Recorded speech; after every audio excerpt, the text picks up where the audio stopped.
तो हेलो दोस्तों, कैसे हैं आप लोग। उम्मीद करते हैं बहुत अच्छे होंगे और आपकी पढ़ाई भी बहुत अच्छे तरीके से चल रही होगी। तो आज हम लोग साधारण एवं दशमलव भिन्न में बार वाले प्रश्न को सॉल्व करने वाले हैं। बार वाले प्रश्न ऐसे होते हैं जिसमें किसी एक संख्या की बारंबारता बहुत ज़्यादा होती है या दो संख्या की बारंबारता बहुत ज़्यादा होती है। बारंबारता से मतलब ये होता है कि वो संख्या बहुत ज़्यादा बार आती है, मतलब अनंत तक आती है और उसको हमको दशमलव भिन्न में बदलना रहता है। तो उसको हम लोग कैसे सॉल्व करेंगे, यही आज इस वीडियो में हम लोग सीखने वाले हैं। तो यदि आप पहली बार हमारे चैनल पर आए हैं और हमसे जुड़कर पढ़ना चाहते हैं, तो हमारे परिश्रम बैच से जुड़ना चाहते हैं, तो हमारे चैनल कंसेप्ट विद अर्जुन को सब्सक्राइब कर लीजिए और वीडियो पसंद आएगी तो इसे लाइक कर दीजिएगा और अपने दोस्तों तक इसे शेयर कर दीजिएगा। ठीक है, तो चलिए बिना देरी की वीडियो को शुरू करते हैं और देखते हैं कि ये जो बार वाले प्रश्न हैं कैसे हम लोग एकदम ईजी वे में सॉल्व कर लेते हैं। ठीक है, जैसे देखिए यहाँ पर देखिए, पहली बात तो दो तरीके के क्वेश्चन इसमें पूछे जाते हैं। पहला तरीका समझते हैं, जब यहाँ पे जब किसी, यहाँ पे हम लिख देते हैं, जब किसी एक संख्या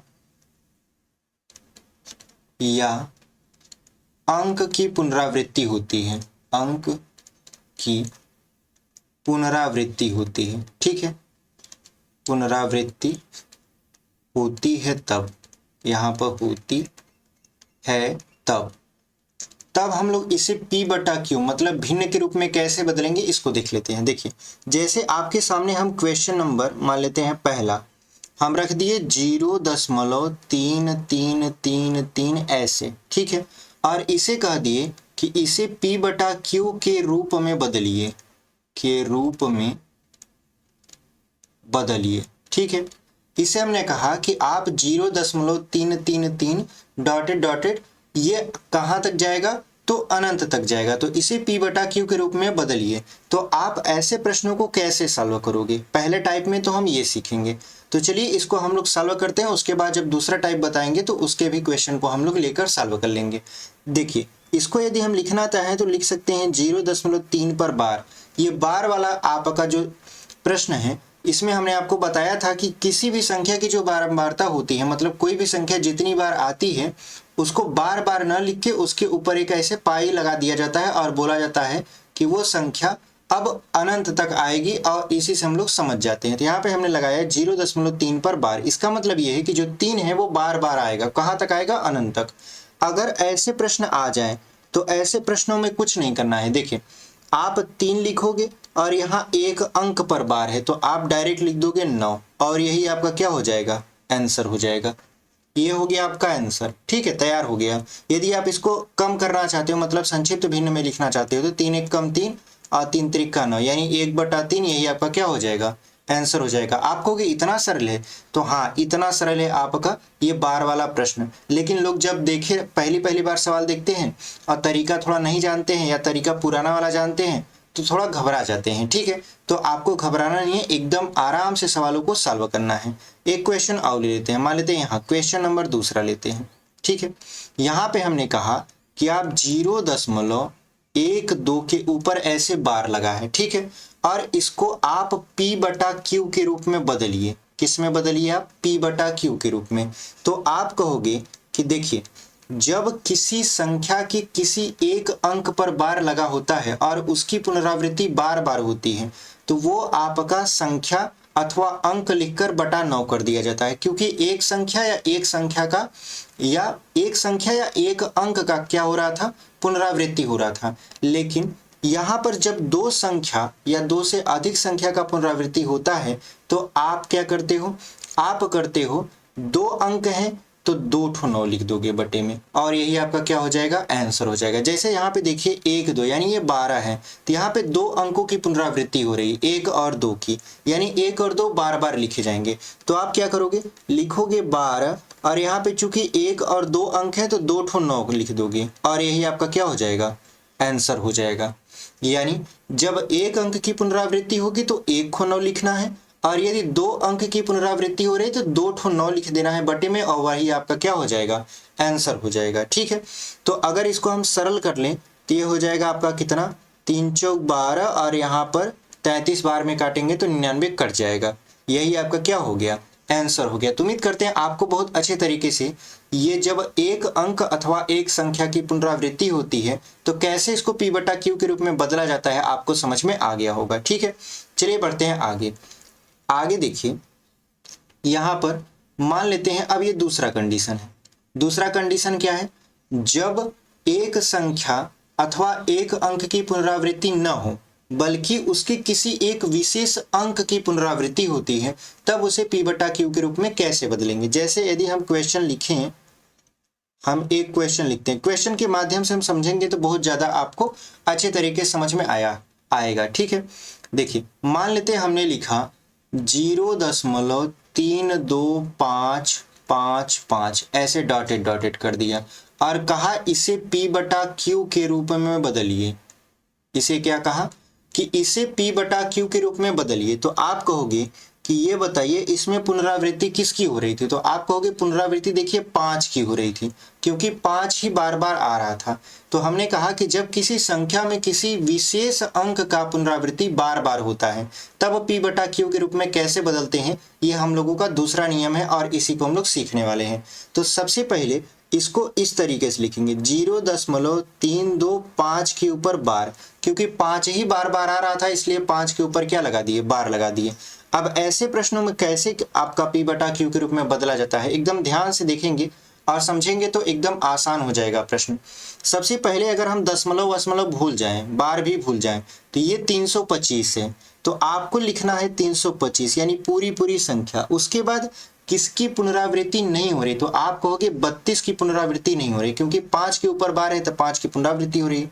तो जिसकी पुनरावृत्ति न होती हो उसको इस पूरी संख्या में से घटा दिया जाता है। फिर बटे में आपका कितना है? आपका 9।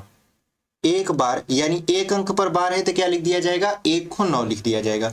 उसके बाद कितने अंक ऐसे हैं जिनकी पुनरावृत्ति नहीं हो रही थी? तो आप कहोगे 2 अंक, 3 और 2 अंक ऐसे थे जिनकी पुनरावृत्ति नहीं हो रही, तो आप क्या लगा दोगे? यहाँ पे 00 लगा दोगे और आपका उत्तर एकदम तैयार हो गया। तो आप 325 में से 32 को घटाओगे तो यहाँ पे 3 बचेगा और यहाँ पे 9 बचेगा, यहाँ पे 2 बचेगा। 293 बटा क्या हो जाएगा? 900 हो जाएगा और यही आपका क्या हो गया?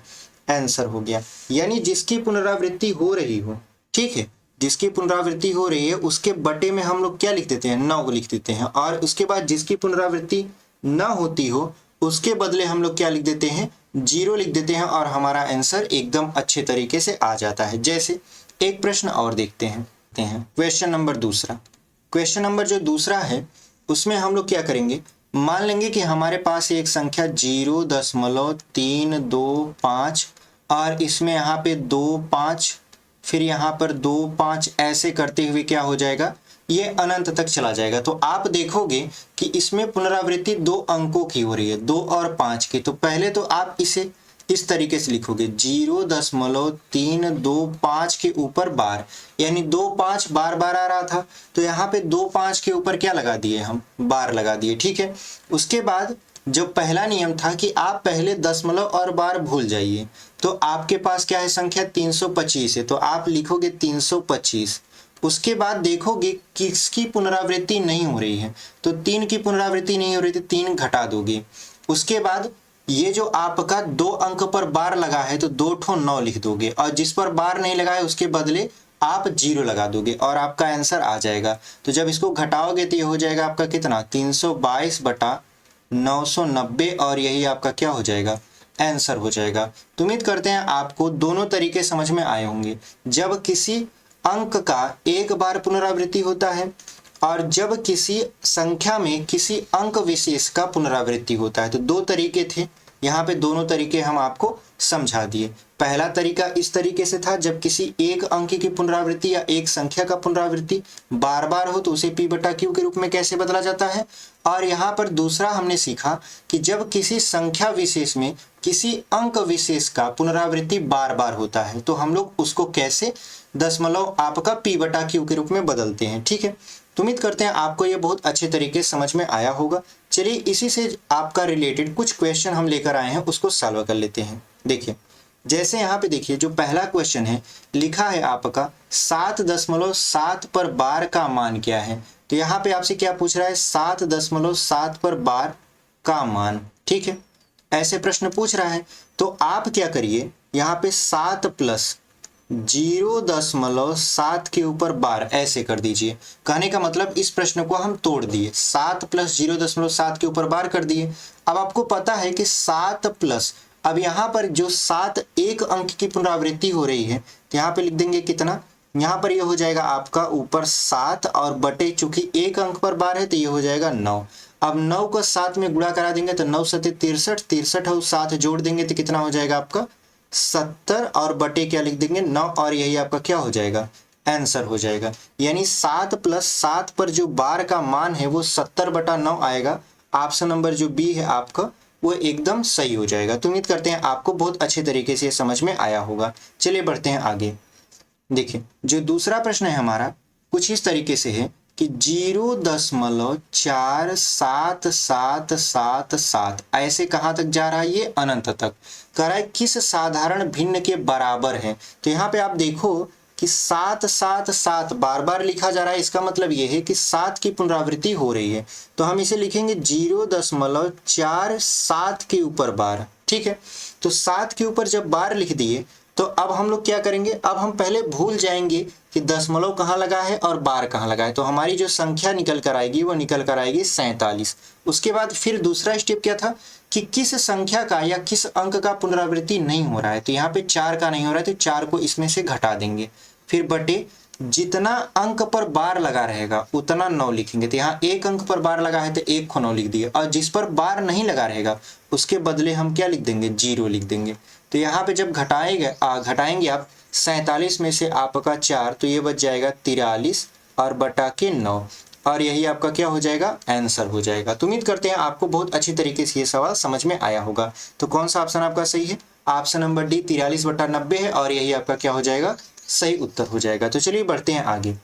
आगे देखिए जो तीसरा प्रश्न है कह रहा है P/Q के रूप में संख्या 0.121212 बराबर होगी। ये तो हम पहले ही सॉल्व करवा दिए हैं जब हम आपको बता रहे थे थ्योरी तब, फिर भी इसको सॉल्व कर लेते हैं। तो 0.1212 यहाँ पर 12 ऐसे डॉटेड डॉटेड करके दिया है। तो यहाँ पे पुनरावृत्ति किसकी हो रही है, तो आप कहोगे 1-2 की, तो हम लिख देंगे 0.12 पर बार। ठीक है, क्योंकि दोनों अंक की पुनरावृत्ति हो रही थी तो हमने दोनों अंक पर बार लगा दिया।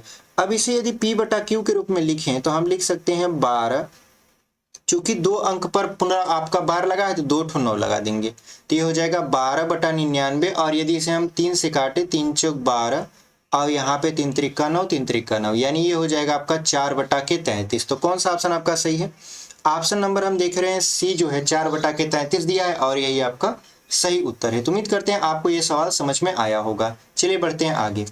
आगे देखिए चौथा प्रश्न लिखा है आपका 3.47 पर बार प्लस 4.5 यहाँ पर 3 पर बार, फिर प्लस 0.08 पर बार। ठीक है, ऐसे दिया है। तो आप क्या करिए, आप सबसे पहले यहाँ पे ये ध्यान दीजिए कि इसको लिख कैसे सकते हैं।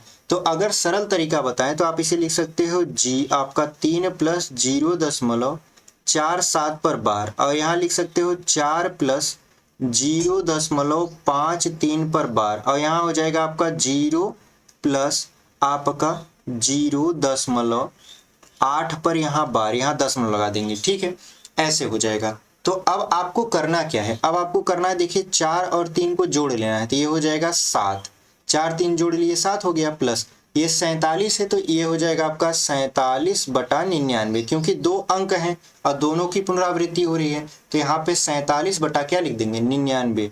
उसके बाद प्लस यहाँ पे देखिए 53 है, 53 पर बार लगा है तो 53 की पुनरावृत्ति हो रही है तो यहाँ पे लिख देंगे आप 53/99।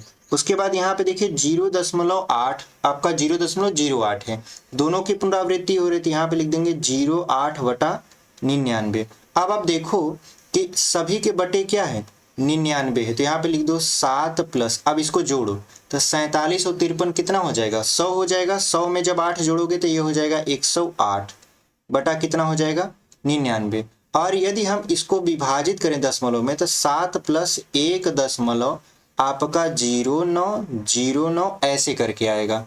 तो यहाँ पे 7 और 1 कितना हो जाएगा 8 हो जाएगा, तो 8.09 पर क्या लग जाएगा बार लग जाएगा क्योंकि 0909 बार बार आ रहा है। तो कौन सा ऑप्शन आपका सही हो जाएगा? यहाँ पे ऑप्शन नंबर बी देख रहे हैं हम 8.09 है और यही आपका क्या हो जाएगा? सही उत्तर हो जाएगा। तो उम्मीद करते हैं बहुत अच्छे तरीके से इसे आप समझे होंगे। ठीक है, चलिए बढ़ते हैं आगे।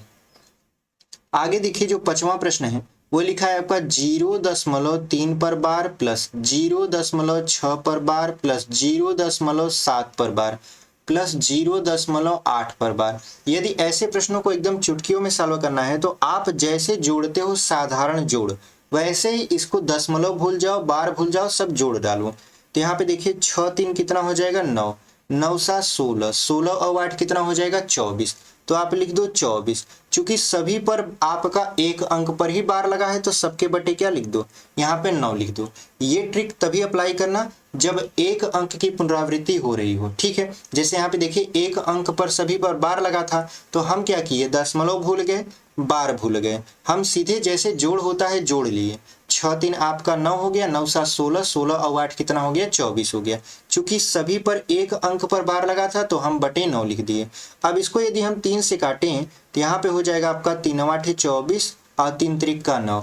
और इसको यदि हम 3 से विभाजित करें 8 को, 3 दूना 6 और यहाँ पे हो जाएगा 2/3।